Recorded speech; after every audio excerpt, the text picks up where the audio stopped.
Today I have been given the great opportunity to introduce a powerful, no bars held kind of gal.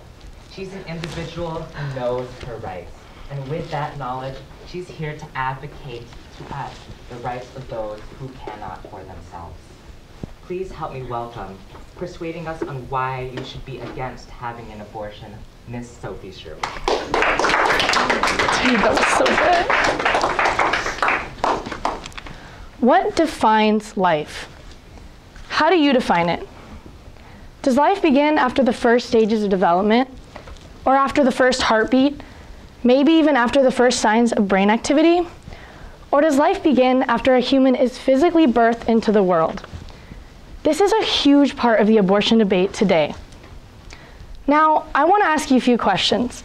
I want you to raise your hand if the following things are living. Is a seed that is planted in soil a living thing? How about a fertilized chicken egg? Is a human in a vegetative state or even a coma still alive? Science tells us that the answer to all these questions is yes. No matter what stage of development or even lack of brain activity, these things are living. So if we understand this basic fact, how can we deny a human fetus that same right to life?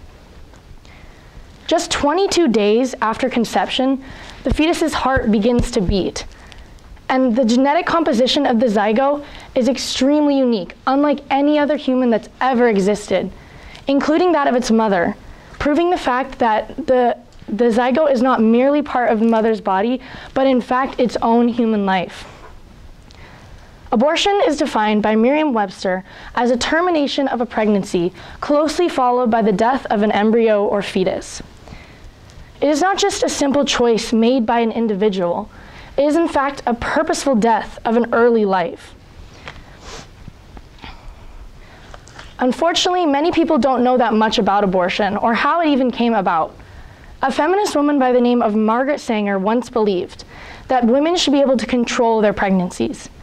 She also believed that women should be able to have unlimited sexual gratifications with no repercussions whatsoever. And the most unfortunate thing that she believed in and practiced was eugenics. Eugenics is the belief in science of improving human population by controlled breeding to increase the occurrence of desirable traits and/or heritage. This same technique was used by Nazis in World War II. And while the Nazis believed that the Jews were inferior to the Aryan race, Margaret Sanger believed that people with disabilities, deformations, and even African Americans and other minorities were lesser than. And she believed that they should be exterminated. I want to read you a few of her quotes today. One of her quotes is, "No more children should be born when their parents, though healthy themselves, find that their children are physically or mentally defective." She also said, "The most merciful thing a large family does to one of its infant members is to kill it." And by far her most troubling quote, "We want to eliminate the Negro population. We don't want them to know that we want them eliminated." Yes, these are real quotes by Margaret Sanger. And she later went on to found Planned Parenthood and was a huge advocate and one of the main people who started legal abortions. Unfortunately, we still regard her today as a very esteemed feminist woman that pioneered abortion. But how is it right for us to choose if a human should live or not when we don't know anything about them or what they could do with their lives before they even get to live it? This is not our right. Why are we ignoring the truth that abortion by design is destructive and murderous? There are many ways in which abortions can be done. It all ranges from anything from the mother's preference to the age of the fetus. And they are all very graphic. Some include suctioning out from the uterus or scraping of the uterine lining. Others include the collapsing of the skull and removing of the arms and limbs, leg from leg.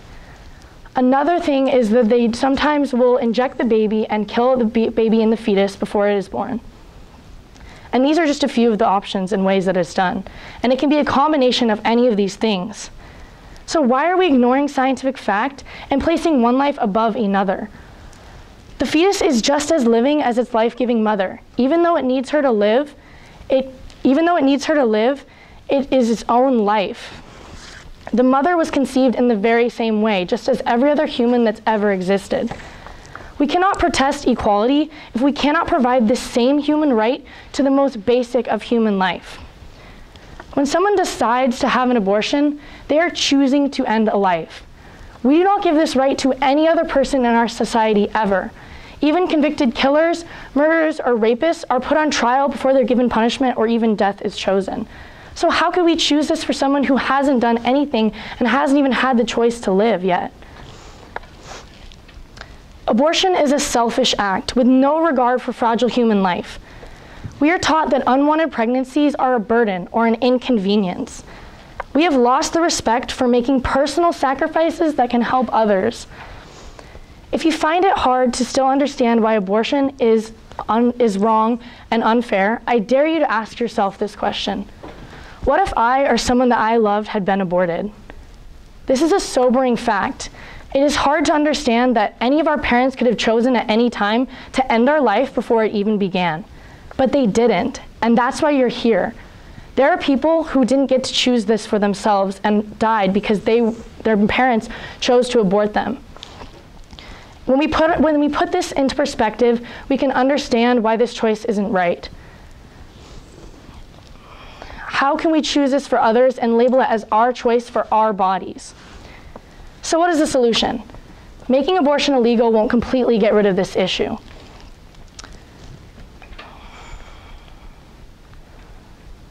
The solution lies in societal change. Until we choose to value life, take responsibility for our actions, plan for the future, and choose to help those who cannot help themselves, we can never solve this problem. Our human rights are clearly laid out in the second paragraph of the Declaration of Independence. We hold these truths to be self-evident, that all men are created equal. They are endowed by their Creator with certain unalienable rights, that among these are life, liberty, and the pursuit of happiness. All life, born or unborn, deserves to be protected.